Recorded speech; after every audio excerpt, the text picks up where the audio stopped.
Hello guys, welcome back to my YouTube channel. आज मैं genius martial artist who remembers everything के episode 17 के साथ हाजिर हूँ। एंड गाइस, मुझे माफ़ करना इतना लेट वीडियो डालने के लिए, क्योंकि गाइस मुझे आजकल इतना टाइम नहीं मिल रहा है, इसलिए मैं डेली वीडियो डाल नहीं पा रहा है। इसलिए जब भी मेरे को टाइम मिलता है तभी मैं वीडियो बना के डाल देता हूँ। तो चलो गाइस, हम अपने वीडियो की तरफ बढ़ते हैं। इस एपिसोड के स्टार्टिंग में हमारा मेन कैरेक्टर चलते हुए अपने मन में बोल रहा होता है, चीजें मेरे प्लान के अकॉर्डिंग नहीं गया है, इसकी वजह से वांग क्लैन से रिवॉर्ड लेना इम्पॉसिबल है। उधर सिंपली बहुत ज्यादा अनएक्सपेक्टेड चीज हुआ है। भले मैंने ये सब चीज़ उसके अच्छे के लिए किया है, मैंने फोर्स करके उसे ताई हाथ मेथड सिखा दिया और उसके कॉन्स्टिट्यूशन को भी बदल दिया है। अगर मैं कैसे भी करके उन लोगों को एक्सप्लेन भी कर दूँ तो वर्स्ट केस सिनेरियो में वो लोग ये सस्पेक्ट करेंगे कि ये किडनैपिंग और ये सब चीज़ मैंने खुद किया है। तो अगर मेरे को मेरे ट्रू ऑब्जेक्टिव को हाइड करना है और वांग क्लैन के सस्पिशियस को हटाना है, तो उसके लिए सबसे अच्छा चीज़ होगा कि मैं रिवॉर्ड को रिफ्यूज़ कर लूँ और उन लोगों को मेरे को ढूंढ के आने रखूँ। अगर वांग जिनशान ऐसा कोई है जो अपने काइंडनेस को रीपे करना जानता है तो वो सही में मेरे को ढूंढ के आएगा। पर क्या होगा अगर वो आया ही नहीं? वेल, तो मैं ये कंसिडर कर लूँगा कि मैंने कुछ अच्छा काम किया है। वैसे भी किसी का लाइफ बचाना वो एक रिवॉर्ड ही है। फिर हम देखते हैं कि हमारे मेन कैरेक्टर के सामने जूनियर सिस्टर होंग किसी बंदे से बोल रही होती है, मैंने तुम्हें पहले ही कहा है कि वो पॉसिबल नहीं है। फिर वो दूसरा बंदा बोलता है, क्या ये सही में इतना डिफिकल्ट है कि तुम अपने टाइम में से थोड़ा बहुत टाइम भी दे नहीं पा रहे? फिर जूनियर सिस्टर होंग बोलती है, मुझे कितनी बार बोलना होगा तुम्हें, प्लीज़ इधर से चले जाओ। फिर हमारा मेन कैरेक्टर अजीब सा मुंह बनाते हुए बोलता है, ओह, ये सोच के कि सरियन इतनी बड़ी हो गई कि वो अकेले एक मर्द से मिल रही है। चलो, तुम्हारे सीनियर ब्रदर होने के नाते मेरे को ये तो देखना होगा कि ये बंदा है कौन। फिर हम देखते हैं वो बंदा जूनियर सिस्टर होंग के ऊपर अपना बैग फेंक देता है। उसके बाद बोलता है, मुझे माफ़ करना पर मेरा कोई इंटेंशन नहीं है इधर से जाने का, भले अगर मेरे को पूरी रात बाहर रहना पड़े। फिर हमारा मेन कैरेक्टर वो चीज़ देख के एकदम गुस्से से उसे देखता है। फिर बोलता है, इतना काफ़ी है, मुझे ये चीज़ नहीं पता कि तुम अपने आप को कितना महान समझते हो, पर अगर कोई लेडी रिफ्यूज़ करे तो फोर्स करना बंद कर दो। तभी हमारे मेन कैरेक्टर उसे देख के थोड़ा शॉक होता है। फिर वो बंदा बोलता है, तुम एकदम सही टाइम में आए हो। फिर हमारा मेन कैरेक्टर अपने मन में बोलता है, ये बंदा तो। फिर वो बंदा बोलता है, ताई सेट के जिनसुआन। फिर हमारा मेन कैरेक्टर अपने मन में बोलता है, ये तो नामगुन क्लैन का हेवन ओपनिंग डिवाइन ड्रैगन है, नामगुन सान। फिर जूनियर सिस्टर होंग बोल रही होती है, तुम इतने समय से थे कहाँ? ये तब से तुम्हारे बारे में पूछ रहा है सीनियर ब्रदर जिन। और हमारा मेन कैरेक्टर तो अपने मन में ही सोच रहा होता है, ये नामगुन सान इधर कर क्या रहा है? इसे तो ड्रैगन फोनिक्स गैदरिंग अफेयर में होना चाहिए था, ये ताई सेट में क्यों है? क्या ये इसकी वजह से है क्योंकि मैंने चांगुन मर्चेंट गिल्ड के स्कीम के बीच में इंटरफेयर किया था? नहीं, वो नहीं हो सकता। वो बंदा तो नामगुन सांगवान के नीचे काम करता है जो ब्रांच फैमिली का है। ऐसा हो ही नहीं सकता कि कोई मेन फैमिली से नामगुन सान जैसा कोई इस चीज़ के लिए मूव करे। हाँ, वो चीज़ मेरे प्रीवियस लाइफ में एग्जिस्ट नहीं करता था, पर इस लाइफ में वो एक ही चीज़ है। फिर नामगुन सान बोलता है, यंग मास्टर जिन, कुछ इंपॉर्टेंट है जो मैं आपसे डिस्कस करना चाहता हूँ। प्लीज़ गेस्ट रेसिडेंस और कुछ टी को प्रिपेयर करो। तभी हम देखते हैं कि हमारा मेन कैरेक्टर उसे क्रॉस करके सेक्ट में जा रहा होता है। तभी जूनियर सिस्टर होंग बोलती है, सीनियर ब्रदर जिन, जा कर रहे हो आप? फिर हमारा मेन कैरेक्टर बोलता है, सेक्ट लीडर को ग्रीट करने। ऐसा भी नहीं है कि हमारे पास कोई अपॉइंटमेंट था, तो बस उसे वेट करने बोलो। फिर जूनियर सिस्टर होंग बोलती है, इसे हुआ क्या है, ये कब से इतना पोलाइट होने लगा? फिर हम देखते हैं कि नामगुन सान बस हमारे मेन कैरेक्टर को जाते हुए देख रहा होता है। फिर हम किसी घर का सीन देखते हैं जिधर सेक्ट लीडर और हमारे मेन कैरेक्टर के फादर उधर बैठ के चाय पी रहे होते हैं। तभी हम देखते हैं कि वो दोनों कंफ्यूज हुए होते हैं और हमारे मेन कैरेक्टर के फादर के हाथ से चाय गिर रहा होता है। और वो जिस चीज़ की वजह से कंफ्यूज हुए होते हैं वो हमारा मेन कैरेक्टर होता है, जो वहाँ आके बोल रहा होता है, सेक्ट लीडर, ये डिसाइपल जिनसुआन वापिस आ गया है। फिर हमारे मेन कैरेक्टर के फादर बोलते हैं, तुम्हें हुआ क्या? तुम कब से सेक्ट लीडर को पहले आके ग्रीट करने लगे? फिर हमारा मेन कैरेक्टर बोलता है, ओ चलो भी, ये क्या बोल रहे हो फादर आप? फिर वो सेक्ट लीडर बोल रहे थे, चलो अच्छा है कि तुम सेफली वापस आ गए।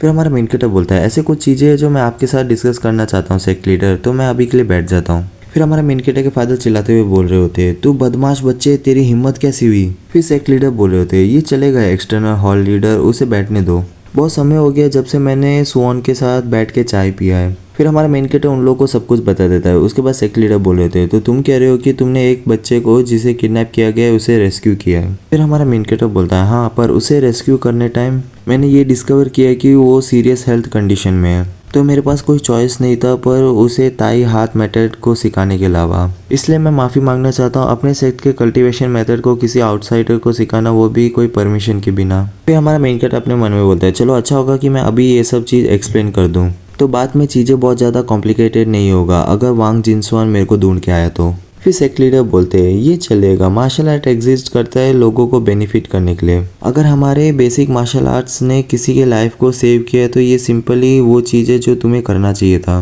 वेल डन सुहान, मुझे सही में तुम पे गर्व है। फिर हमारे मेन कैरेक्टर के फादर बोल रहे थे पर उन लोग ने उसकी जगह कुछ ऑफर नहीं किया तुम्हें। फिर हमारा मेन कैरेक्टर बोलता है ताई सेट का रेपुटेशन इंप्रूव हो गया, क्या इतना रिवॉर्ड काफी नहीं है आपको। फिर हमारा मेन कैरेक्टर वहाँ से उठते हुए बोलता है वेल तो अभी के लिए मैं यहाँ से जाता हूँ क्योंकि एक गेस्ट आया है जो मेरे लिए वेट कर रहा है। फिर सेक्ट लीडर बोल रहे थे कितना अच्छा यंग मैन है। फिर हमारे मेन कैरेक्टर के फादर बोलते हैं ओ ऐसा कुछ नहीं है, उसके फादर होने के नाते मुझे बस शर्मिंदगी है। फिर उन लोग को याद आता है कि हमारे मेन कैरेक्टर ने क्या बोला, तभी वो लोग बोलते हैं क्या एक गेस्ट। फिर हम देखते हैं कि ताई सेट के जो डिसाइपल होते हैं वो डोर से देख रहे होते हैं हमारे मेन कैरेक्टर और नामकुन सान को। फिर उनमें से एक बोल रहा होता है क्या ये सही में हेवन ओपनिंग डिवाइन ड्रैगन है।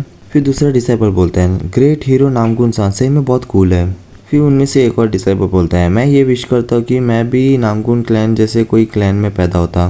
फिर उनमें से एक डिसाइपल बोल रही होती है मैं ये चाहूंगी कि मैं अजुरा स्काई बाउंडलेस स्वॉर्ड आर्ट को सीखूं किसी दिन। फिर उनमें से दूसरा बोलता है हे वो लोग बस मोस्ट टैलेंटेड डिसाइपल को एक्सेप्ट करते हैं। फिर हम नामकुन सान को देखते हैं जो अपने मन में बोल रहा था जिन सुहान, हाँ इतना एरोगेंस वो भी किसी यंग बंदे से। ज्यादातर लोग अपने सर को झुका लेते हैं जब वो लोग मेरे सामने होते तो तभी भी आज या कल इस जैसा बंदा अपीयर होता ही है। वो टाइप है अपने दांत को बाहर निकाल लेते हैं और अपने आप को बड़ा कर लेते हैं तब जब कोई स्ट्रॉन्ग बंदे को फेस करें। फिर हमारा मेन कैरेक्टर बोलता है क्या ये एकेडमी एडमिशन टोकन के बारे में। फिर नामकुन सान ये सुन के शॉक होता है और वो अपने मन में बोलता है क्या इसे कैसे पता। फिर वो चाय के कप को नीचे रखता है, उसके बाद बोलता है वो ओरिजिनली मेरे को बिलोंग करता है। फिर हमारा मेन कैरेक्टर बोलता है चीफ स्ट्रेटेजिस्ट ने ये चीज़ कभी मेंशन नहीं किया। फिर नामकुन सान बोलता है पहली बात ये चीज़ मैंने रिक्वेस्ट किया था तो ये बस तुम्हारे हाथ पे बाई चांस आ गया है। फिर हमारा मेन कैरेक्टर बोलता है स्ट्रेंज है, अगर ये सही में तुम्हें बिलोंग करता है तो चीफ स्ट्रेटेजिस्ट ने ये चीज़ मेरे को क्यों दिया। और दूसरी बात कि ये चीज़ तुम्हें चीफ स्ट्रेटेजिस्ट से बात करना चाहिए मेरी जगह। कहीं ऐसा तो नहीं तुम चीफ स्ट्रेटेजिस्ट को मनाने में फेल हो गए एंड तुमने ये चीज़ फिक्र कर लिया है कि ये चीज़ ईजी होगा एडमिशन टोकन ताई सेट के हाथ से लेने में। फिर नामकुन सान बोलता है तुम में सही में टैलेंट है लोगों को परेशान करने का। फिर हमारा मेन कैरेक्टर बोलता है अगर जो मैंने कहा वो परफेक्टली सही है तो ये तुम्हारा खुद का प्रॉब्लम है। फिर हमारा मेन कैरेक्टर अपने मन में बोल रहा होता है हेवन ओपनिंग डिवाइन ड्रैगन नामकुन सान ये मुरिम अलायंस का ऑफिसर है। जब भी ये मुरिम एकेडमी से ग्रेजुएट हो गया था वो भी टॉप ऑनर के साथ और ड्रैगन ऑफ फोनिक्स गैदरिंग के इलाइट्स में से भी एक। और एक ही रीज़न होगा इस जैसा कोई ऑब्जेस हो एडमिशन टोकन के लिए, वो इसकी यंगर सिस्टर नामकुन सियोनवा की वजह से जो इस साल मुरिम एकेडमी में एंटर कर रही है। फिर नामकुन सान बोलता है मैं इसे तुम्हें फ्री में रिटर्न करने नहीं बोल रहा, नेचुरली मैं फेयर कंपनसेशन ऑफर करूंगा। ये है 7 कलर ट्रेजर मोती, ये एक प्राइसलेस जेम है, इतना वैल्यूबल कि इससे हम 99 रूम एस्टेट ले सकते हैं। फिर हमारा मेन कैरेक्टर अपने मन में बोल रहा होता है उस मेन फैमिली के साथ जो ब्रांच फैमिली की वजह से वीक हो गई है, क्या ये इतना डेस्परेट है क्योंकि ये अब अपने क्लैन के ऊपर रिले नहीं कर सकता, वो भी एकदम उस तरह जब इसने अपने एकेडमी में एंटर करने टाइम किया था। पर इसी वजह से तभी नामकुन सान बोलता है मैं ये होप करता हूँ कि ये चीज़ चुपचाप सेटल हो जाए, वो भी तुम्हारे लिए और तुम्हारे ताई सेट के लिए। क्या वो चीज़ एग्जैक्टली उसे इरिटेट बना रहा है जिस तरह से ये अपने खुद के फैमिली को चेरिश कर रहा है, उसकी वजह से मेरे बदन में सनसनी दौड़ रहा है। मैं अपने हार्ट को बाहर निकालना पसंद करूँगा फिर किसी को अपनी हथेली पर लगी खरोच पर रोते हुए देखने से अच्छा। तुम क्या सोचते हो जब जांगू के लोग ये बोलेंगे अगर उन्हें ये पता चला कि तुमने नामकुन क्लैन के कुछ चीज़ को ले लिया है, एंड तुम्हें क्या लगता है कि तुम्हारे सेट के साथ क्या होगा ये ताई सेट के साथ। तभी हमारा मेन कैरेक्टर बोलता है वेल जा और ट्राई करके देख। फिर नामकुन सान बोलता है क्या। फिर हमारा मेन कैरेक्टर बोल रहा होता है तुम्हें इतनी भी परेशानी नहीं हुई ये हाइड करने में कि तुम ताई सेट के बारे में क्या सोचते हो। फिर नामकुन सान बोलता है ये टोन, क्या तुम मेरे ऑफर को रिजेक्ट कर रहे हो, क्या तुम सही में बिलीव करते हो तुम और तुम्हारा सेक्ट ये वेट को सह सकता है नामकुन क्लैन के खिलाफ जाने का। फिर हमारा मेन कैरेक्टर बोल रहा होता है ग्रेट हीरो नामकुन, अच्छे से सोचो आयरन स्वॉर्ड सेक्ट जो तुम्हारे साइड में था एंड आखिरी में उन लोग को मेरे वजह से शर्मिंदा होना पड़ा। फिर नामकुन सान बोलता है तुम्हारी हिम्मत कैसी हुई है माइटी नामकुन क्लैन को कंपेयर करने की, वो भी आयरन स्वॉर्ड सेक्ट जैसे सेक्ट के साथ। फिर हम देखते हैं उधर कुछ सेकंड के लिए सन्नाटा हो गया होता है। उसके बाद नामकुन सान बोलता है चलो अच्छा है जबकि तुम इतने कॉन्फिडेंट हो तो एकेडमी एडमिशन टोकन को दाव में रखो और मेरे को फेस करो स्पेयरिंग मैच में। एंड इसी के साथ हमारा वीडियो खत्म होता है। अगर आपको वीडियो अच्छी लगे तो like share subscribe and comment कर दीजिए। Thank you.